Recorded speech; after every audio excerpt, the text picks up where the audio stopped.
सहस्रशीर्षं देवं विश्वाक्षं विश्वशम्भुवं विश्वं नारायणं देवमक्षरं परमं पदम् विश्वतः परमां नित्यं विश्वन्नारायणगुं हरिम् विश्वमेवेदं पुरुषस्तद्विश्वमुपजीवति पतिं विश्वस्यात्मेश्वरगुं शाश्वतगुं शिवमच्युतं नारायणं महाज्ञेयं विश्वात्मानं परायणम्।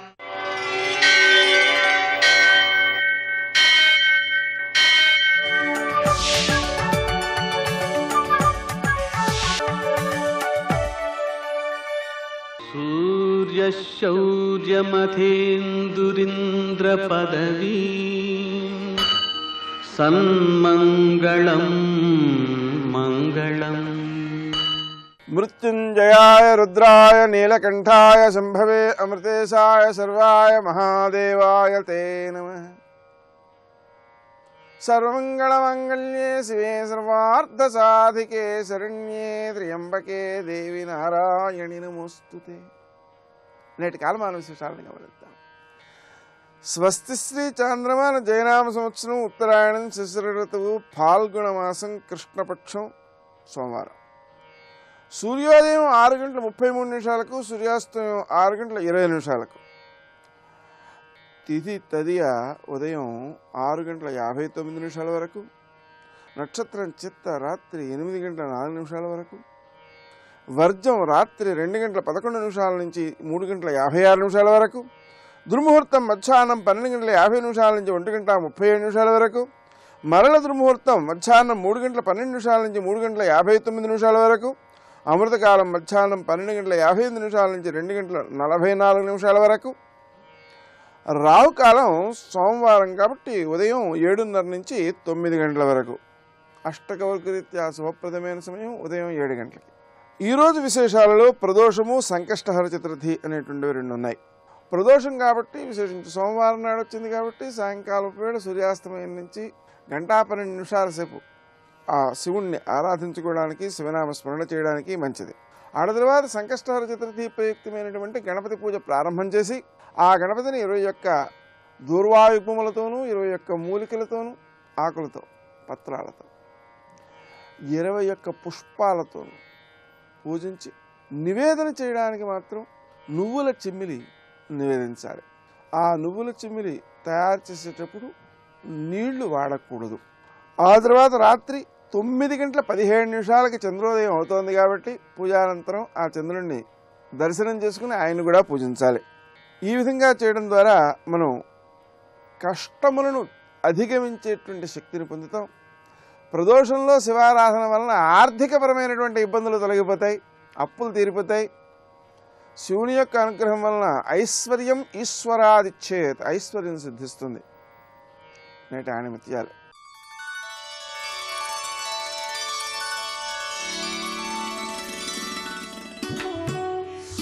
సుఖం దుఃఖమనే కిరీటాన్ని ధరించి మానవుని వద్దకు వస్తుంది. సుఖాన్ని స్వాగతించేవాడు దుఃఖాన్ని కూడా స్వాగతించాల్సింది.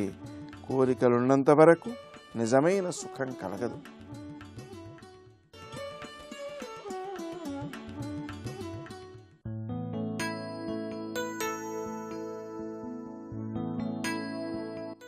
సృష్టిలో ఒక అణువైన నీ ఉనికి ఎంత అల్పమో, సృష్టికి కారణమైన శక్తి ఎంత అనంతమో తెలుసుకోగలగడమే భక్తి.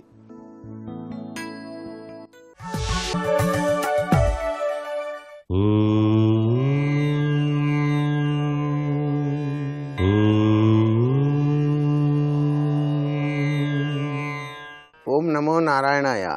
ఓం నమ శివాయ. శ్రీమాత్రే నమః.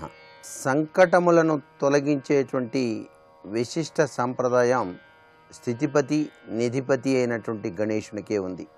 ఆ గకార మంత్రం విశిష్టవంతమైనటువంటి ప్రభావాన్ని కలిగింపచేస్తుంది. కాబట్టి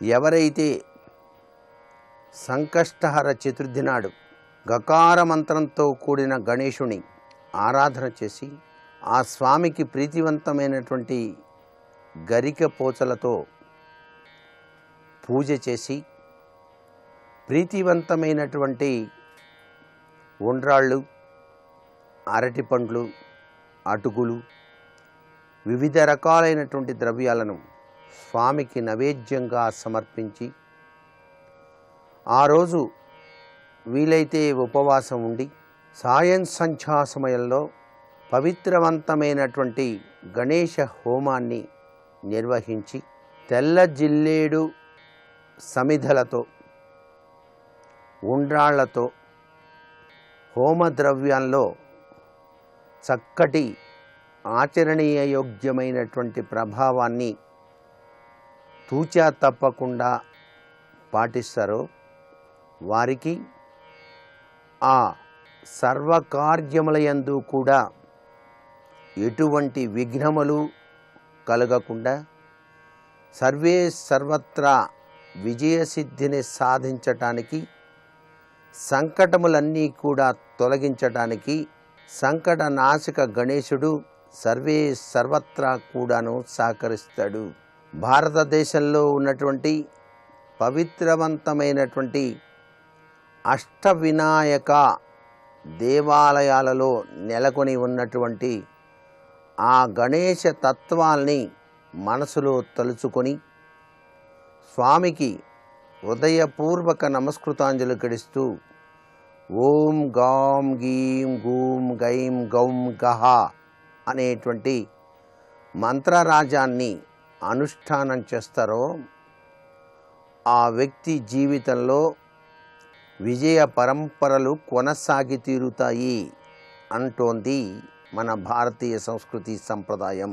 సోమవారం కావడం చేత అభిషేక ప్రియుడైనటువంటి పరమేశ్వరునికి రుద్రాక్షాభిషేకం, రుద్రాక్షలు పరమ పవిత్రవంతమైనవి కాబట్టి పరమేశ్వరుని యొక్క కన్నీటి నుంచి ఈ యొక్క భువిలో రుద్రాక్ష చెట్లుగా వెలిసి మానవాళికి మహోన్నతమైనటువంటి కళ్యాణాన్ని ప్రసాదిస్తున్నాయి కాబట్టి ఆ రుద్రాక్షోదకంతో స్వామిని అభిషేకం చేసటం, రుద్రాక్షాభిషేకం చేయటం సర్వే సర్వత్రా కూడాను సుఖప్రదమైన జీవితానికి నాంది పలికిన వాళ్ళమవుతాం. సర్వే జనా సుఖినో భవంతు.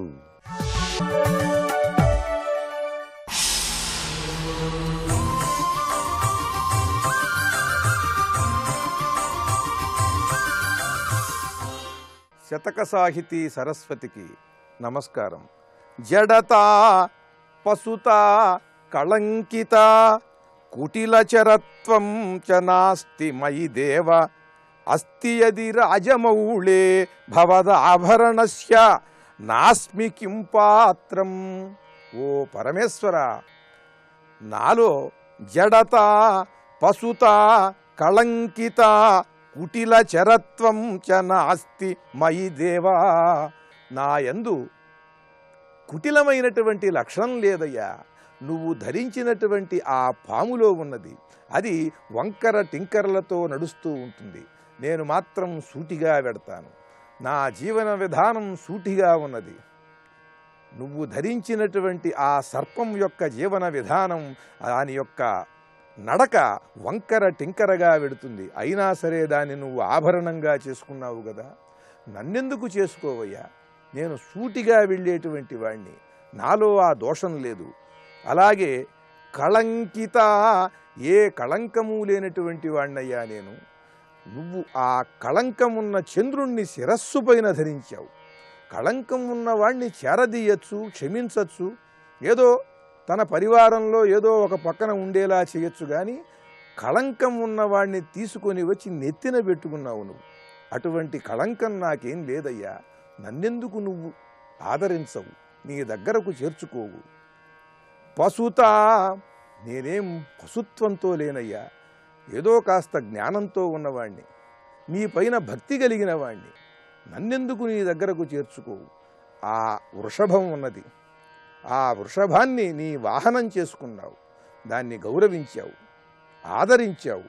మరి నేను పశుత్వం లేని వాణ్ణి భక్తితో నీ దగ్గరకు రావాలనుకుంటున్నాను, నన్ను కూడా ఆదరించు. జడత, నీ శిరస్సు పైన గంగ ఉన్నది, ఆవిడికి జలత్వం ఉన్నది, నిరంతరం చెలిస్తూనే ఉంటుంది. అటువంటి ఆ చాంచల్యం లేకుండా యోగ మార్గాన్ని అవలంబించి యమ నియమములతో నిష్ఠగా నిన్ను ధ్యానిస్తూ ఉన్నటువంటి వాణ్ణి నన్ను నీ దగ్గరకు ఎందుకని చేర్చుకోవు? నా దగ్గర నువ్వు ధరించిన గంగకున్న చాంచల్యం లేదు, నువ్వు ధరించిన చంద్రుడికున్నటువంటి కళంకము లేదు, నువ్వు ధరించిన పాముకున్నటువంటి ఆ కుటిల మార్గంలో వంకర టింకరగా పోయేటువంటి లక్షణాలు లేవు నాకు, ఆ పశువు లక్షణం లేదు నాకు. ఇటువంటి వాణ్ణి నువ్వు నీ దగ్గరకు ఎందుకు చేర్చుకోవు? భవద ఆభరణస్య నాస్మి కిం పాత్రం, నేను నీకు ఆభరణం కావటానికి ఏమిటయ్యా నాకు తక్కువ? ఎందుకని నేను నీ దగ్గరకు రావటానికి నీకు ఇబ్బందిగా ఉన్నది? ఎందుకని నన్ను చేర్చుకోవు అంటూ చాలా చనువుతో పరమేశ్వరుణ్ణి అపారమైనటువంటి భక్తితో తాను ఆ పరమేశ్వరుణ్ణి ఆరాధించే విధానంలో అద్భుతమైనటువంటి భక్తి విశ్వాసములతో ఆయన్నే ప్రశ్నిస్తూ, నేను జ్ఞానినై భక్తుడనై నిరంతరం నీకు సర్వసమర్పణ చేసుకుని నీ సాధనలో ఉన్నటువంటి వాణ్ణయ్యా, నన్ను నీ దగ్గరకు ఎందుకు ఆదరించవు, చేర్చుకోవు అంటూ ప్రశ్నించి ప్రస్తుతించి ఆరాధించి మనందరకు చక్కని జ్ఞానబోధ కలిగించి అమృత కలశం వంటి స్తోత్రాన్ని అందించిన ఆదిశంకరాచార్యుల వారి శివానంద లహరిలోని మరి ఒక శ్లోకం గురించి రేపు ఉదయం తెలుసుకుందాం. ఓం నమః శివాయ. హనుమాను గురుదేవు చరణములు ఇక పర సాధక శరణములు.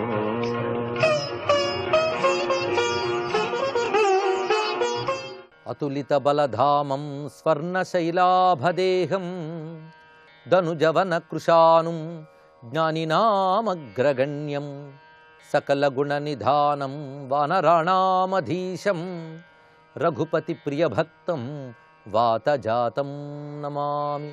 గోష్పదీకృతవారాశిం మశకీకృతరాక్షసం రామాయణ మహామాలారత్నం వందే అనిలాత్మజం. యత్ర యత్ర రఘునాథ కీర్తనం తత్ర తత్ర కృతమస్తకాంజలిం బాష్పవారి పరిపూర్ణలోచనం మారుతిం నమత రాక్షసాంతకం. శివాయ గురవే నమః. శ్రీమాత్రే నమః.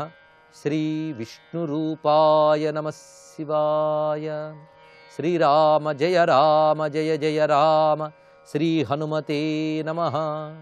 తులసీదాస సదా హరిచేరా కీజయనాథ హృదయ మహడేరా. తులసీదాసు ఎల్లవేళలా హరిదాసుడే అనగా విష్ణుదాసుడు, రామదాసుడు, హనుమదాసుడు అనే విషయాన్ని చెప్తూ, స్వామి ఈ హృదయమందు నీ నివాసాన్ని ఏర్పరచుకో అని అడుగుతున్నారు ఇక్కడ. ఇదే అభ్యర్థన, ఇదే ప్రార్థన. స్వామి నా హృదయంలో నువ్వు ఉండు, ఇది అడిగితే చాలు, అది ఒక భద్రత.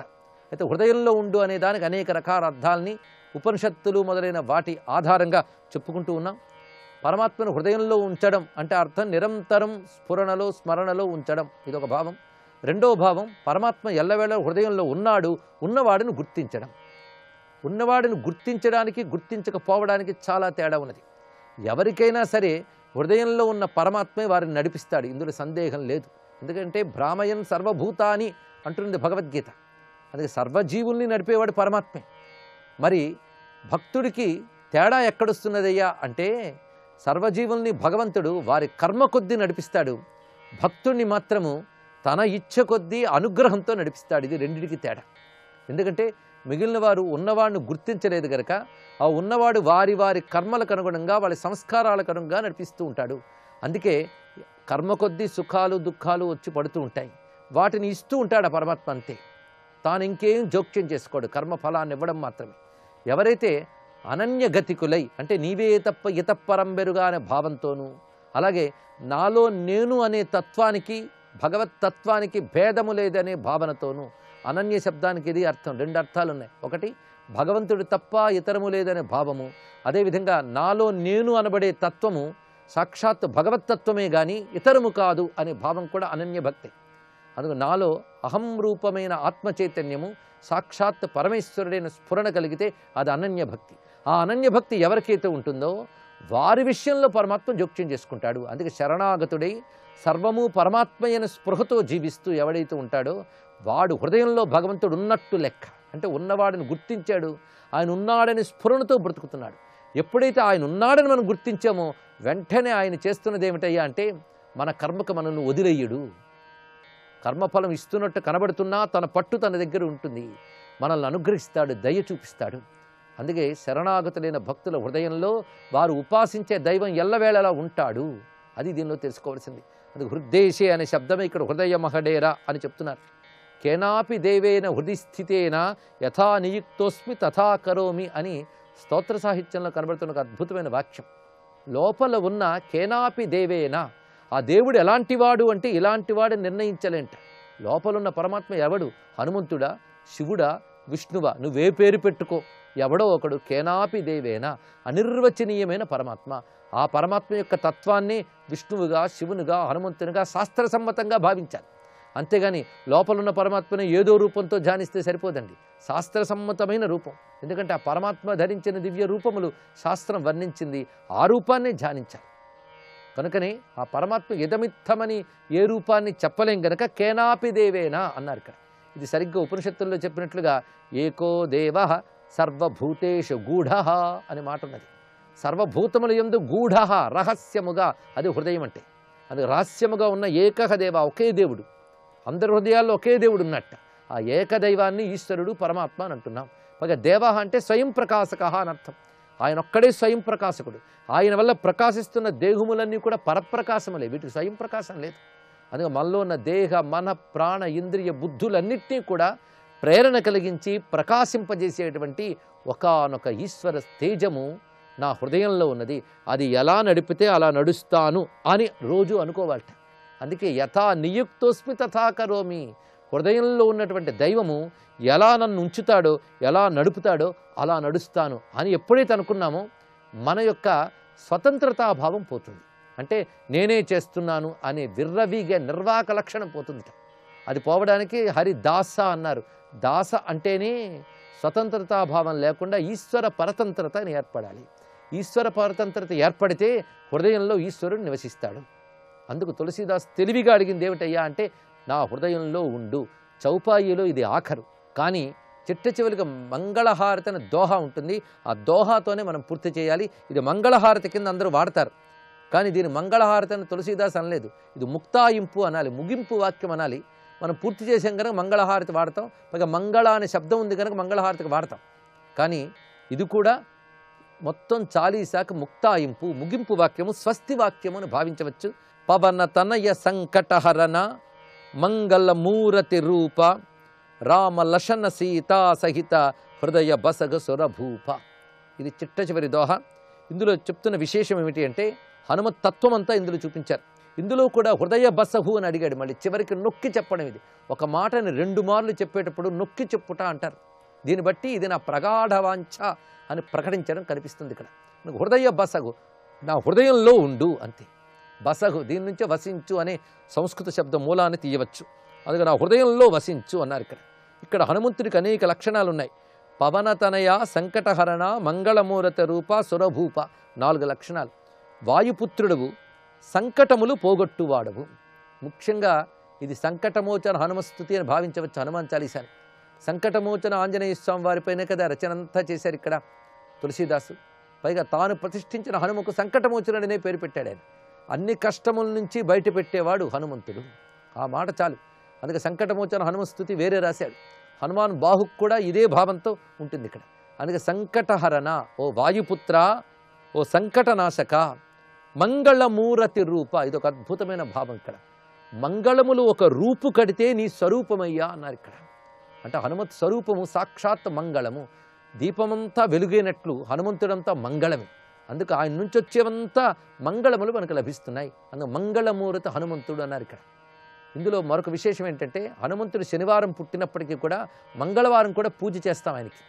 ఎందుకంటే కుజ సంబంధమైన దోషాలు పోగొట్టగలిగే శక్తి హనుమంతుల్లో ఉన్నది. ఇది గతంలో మనం ప్రస్తావన చేసుకున్నాం. హనుమంతుడు, గణపతి, సుబ్రహ్మణ్యుడు వీరు ముగ్గురు కూడా తత్వరీత్యా ఒకేటువంటి భావం కలిగిన వారు. గ్రహదోషములు పోగొట్టడంలో గణపతి వలనే హనుమంతునికి కూడా మహాశక్తి ఉన్నది. అందుకే మంగళమూరతి. ఈ మంగళమూరతి అనేటువంటి మాట గణపతికి కూడా మహారాష్ట్ర వాళ్ళు వాడుతూ ఉంటారు. అక్కడ గాణపత్యం బాగా ఉంది కనుక మంగళమూరతి గణనాథ అని కీర్తిస్తారు ఇక్కడ. అలాగే మంగళమూరతి రూప అంటే మంగళమూర్తి అయినటువంటి హనుమంతుడు. హనుమంతుడు మంగళ ప్రదాత, సంకటమోచకుడు. ఇంకేం కావాలండి? మనకు కావలసిన ప్రయోజనాలు రెండూ చెప్పారు అక్కడ. కష్టాలు పోగొడతాడు గనక సంకటహరణుడు, ఇష్టాలు ఇస్తాడు గనక మంగళమూరతి, రెండూ చూపించారు ఇక్కడ. ఆయన స్వరూపమే మంగళం, ఇంకేం కావాలి? ఇప్పుడు నువ్వు నా హృదయంలో కూర్చో అన్నారు. అయితే హృదయంలో కూర్చో అన్నప్పుడు ఒక అద్భుతమైన మాట అన్నారు ఇక్కడ తులసీదాస్. ఎలా కూర్చోవాలంటే నువ్వు ఒక్కడవే కాదు, రామలక్ష్మణ సీత సహిత హృదయ బసహ, రామలక్ష్మణ సీతమ్మలతో కలిసి నా హృదయంలో కూర్చో అన్నారు. దీన్ని బట్టి రామభక్తుడా హనుమద్భక్తుడో తేల్చుకోలేకపోతున్నావు. మొత్తానికి సీతారామాంజనేయ భక్తుడు తులసీదాస్ అని తెలుస్తుంది ఇక్కడ. నా హృదయంలో నువ్వు సీతారామ లక్ష్మణులతో కలిసి కూర్చోవయ్యా అని అడుగుతున్నారు ఇక్కడ. అంటే హృదయంలో సీతమ్మ రాముడు కూడా ఉండాలి, లక్ష్మణ సహితుడే. అయితే సీత లేనిది రాముడు ఎక్కడ మనకి? అందుకే సీతా సహితుడు రాముడు. రాముడు నిరంతరం ఉపాసించేటువంటి లక్ష్మణస్వామి. ఇక్కడ మొత్తంగా హనుమాన్ చాలీసాలో ధ్యానంగా తులసీదాసు భావిస్తున్న స్వరూపం ఏంటంటే దక్షిణే లక్ష్మణో యస్య వామేచ జనకాత్మజ పురతో మారుతుర్యస్య తం వందే రఘునందనం. కుడివైపు లక్ష్మణస్వామి, ఎడమవైపు సీతమ్మ, పాదాల చెంత హనుమ కలిగినటువంటి రామమూర్తిని ధ్యానిస్తున్నారు ఇక్కడ. ఆ మూర్తి ఎల్లవేళలా తన హృదయంలో ఉండాలి అన్నారు ఇక్కడ. ఇక్కడ హనుమంతుడు మనం చూస్తే ఆ సీతాలక్ష్మణ సహితుడైన రాముణ్ణి చూస్తూ ఉంటాడు హనుమంతుడు. అలాంటి హనుమంతుడు మన హృదయంలో ఉండాలి అంటే రాముణ్ణి చూసేటువంటి బుద్ధి మనకు కలగాలి అనే భావం కూడా ఇక్కడ కనబడుతున్నది. అందుకు మొత్తం ఈ 4 మూర్తులు హృదయంలో పెట్టుకోవడం అనేది తులసీదాసు చిట్ట చివరిగా కోరుతున్నటువంటి కోరిక. తన రామభక్తిని హనుమద్భక్తిని రెండిట్టి ప్రకటించాడు ఇక్కడ. మరొక మాట సురభూప అనే శబ్దాన్ని వేశారు ఇక్కడ. సురభూప అంటే దేవతలకు ప్రభువు అని ఇక్కడ అర్థం. ఆ శబ్దం చాలా ఆఖరిలో చెప్పడానికి విశేషం ఉన్నది. దేవతలకు కూడా ప్రభు అంటే దేవదేవుడు, మహాదేవుడు, ఆయన ఈశ్వరుడే ఇతడు అని చెప్పడం ఇక్కడ. దీన్ని బట్టి హనుమంతుడు దేవతల్లో ఒకడు కాదు, దేవతలను కూడా శాసించగలడు. దీనికి ప్రమాణాలు మనకు వాల్మీకి రామాయణంలో కనబడతాయి, ఇతర పురాణాల్లో లెక్కలేదు. అందుకు సర్వదేవతలు హనుమదాజ్ఞావర్తులే. హనుమంతుడు చెప్తే సర్వదేవతలు వింటారట. ఎందుకంటే సర్వదేవతలు హనుమంతుడు అంటే గడగడలాడిన వారే. ఆయన సముద్ర లంఘనం చేసేటప్పుడు కూడా దేవతలందరూ నమస్కరించారు ఆయన్ని. తన ప్రతాపమూర్తిని చూపిస్తూ లంకాదహనం చేసినప్పుడు పైనుంచి దేవతలు, క్రింద నుంచి అసురులు కూడా గడగడ వణికేట. అసురులు భయంతో వణికారు, దేవతలు కూడా భక్తితో కూడిన భయంతో, సంభ్రమంతో వణికి ఆశ్చర్యాన్ని, అద్భుతాన్ని చూస్తున్నప్పుడు ఎలాంటి విభ్రాంతి ఏర్పడుతుందో అలాంటి విభ్రాంతికి లోనై ఇతడు విష్ణువా, శివుడా, లేక బ్రహ్మదేవుడా, ఇంద్రుడా, దిక్పాలకుల రూపమా అని ఆశ్చర్యచకితులు స్తుతిస్తారు ఇక్కడ. అలా సర్వదేవతల చేత నమస్కరింపబడిన వారు. బాల్యంలోనే సర్వదేవతలు హనుమంతుని వద్దకు వచ్చి తమ తమ శక్తులన్నీ హనుమంతునికి సమర్పణ చేసుకున్నారు ఇక్కడ. ఎలాగైతే ఒక ప్రభువు వద్దకు సామంతులు వచ్చి రకరకాల కానుకలు సమర్పించుకుంటారో హనుమంతునికి అలా సమర్పించారు. అందుకు సర్వదేవతాత్మకుడు హనుమంతుడని సురభూప శబ్దంతో చూపిస్తున్నారు. ఇలా మొత్తం హనుమాన్ చాలీసాని మనం పూర్తి చేసుకున్నాం. ఈ మంగళమూర్తి అయిన హనుమంతుని యొక్క తత్వాన్ని మొత్తం 40 చౌపాయిల్లోనూ 3 దోహాలలోనూ నిక్షిప్తం చేసి ఒక మహాశాస్త్రంగా మనకు అనుగ్రహించారు. తులసీదాసుకు నమస్కరిస్తూ తులసీదాసు హృదయంలో ఉన్నటువంటి సీతా లక్ష్మణ రామమూర్తి పాదాలను ఆశ్రయించిన హనుమంతుని చరణాలను ఆశ్రయిస్తూ సర్వం శ్రీ హనుమచ్చరణారవిందార్పణమస్తు. స్వస్తి.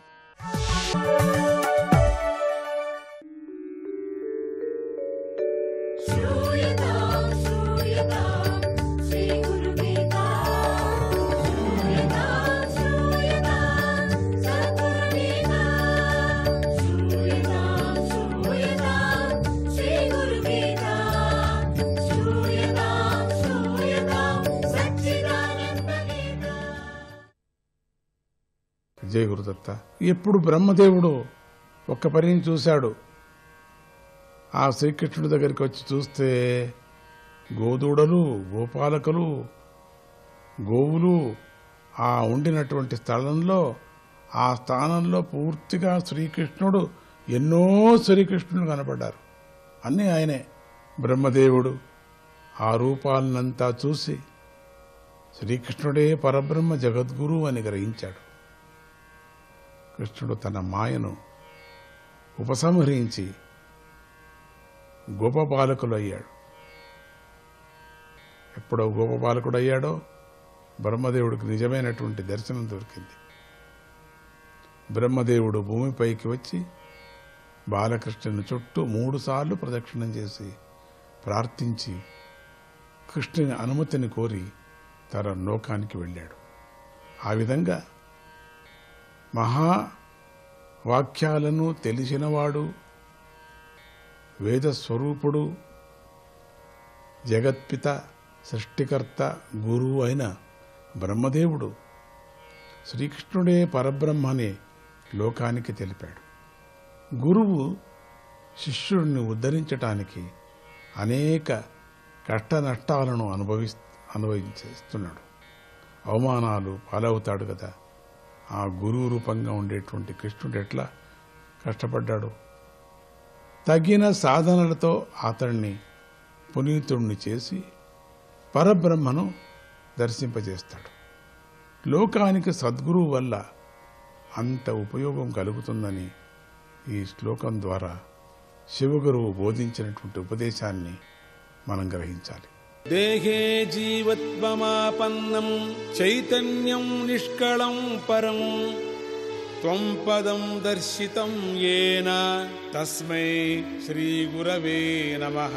నిర్వికల్పమైన ఆ పర చైతన్యమే ఈ దేహంలో శివుడిగా అంటే జీవుడిగా త్వం చేరిందని, త్వం నీవు అనే పదాన్ని దర్శింపజేసిన శ్రీ గురువుకి నమస్కారం. అఖండం పరమార్థం సత్ ఐక్యం చ త్వం తతో శుభం అసినా దర్శితం యేన తస్మై శ్రీ గురవే నమః. ఈ త్వం తత్ అంటే నీవు అది అనబడే వస్తువులు వేరువేరు కాదు. అవి ఒకే అఖండమైన పరమాత్మ వస్తువు గురించే బోధిస్తాయి అనే శుభప్రదమైన పరమార్థాన్ని అసి అయి ఉన్నావు అనే పదంతో దర్శింపజేసిన శ్రీ గురువుకు నమస్కారం. వెనుకటి 3 శ్లోకాల తాత్పర్యం చూస్తే ఏం తెలుస్తుంది? తత్ అనేది అఖండమని, త్వం అనేది చిన్నదని, ఈ త్వం వెళ్ళి ఆ తత్తులో చేరి ఈ 2 ఒకటే అయిపోతున్నాయని తెలుస్తున్నాయి. ఇది చాలా పెద్ద విషయం. శాస్త్రాల సారమంతా దీంట్లోనే ఉంది. ఇది సులభంగా అర్థమయ్యేందుకు కోసం ఒక ఉదాహరణ చూద్దాం. వెంకయ్య, సుబ్బయ్య అనే ఇద్దరిని తీసుకుందాం. వీళ్ళ పేర్లలో భేదం ఉంది కదా, కానీ వీళ్ళిద్దరు కూడా మనుషులే కదా. ఒకరిది బెజవాడ, ఇంకొకరిది మైసూరు అనుకుందాం. ఈ ఊరు ఆ ఊరు వేరే కదా, కానీ ఇద్దరు భూమి మీదే ఉన్నారు కదా. ఒక ఆయన మాట సౌమ్యము, ఇంకొకరి మాట కఠినము. అయినా ఆ ఇద్దరు నాలుకతోనే మాట్లాడుకుంటూ ఉంటారు కదా. జై గురుదత్త. ఇక ముందు వెళదాం.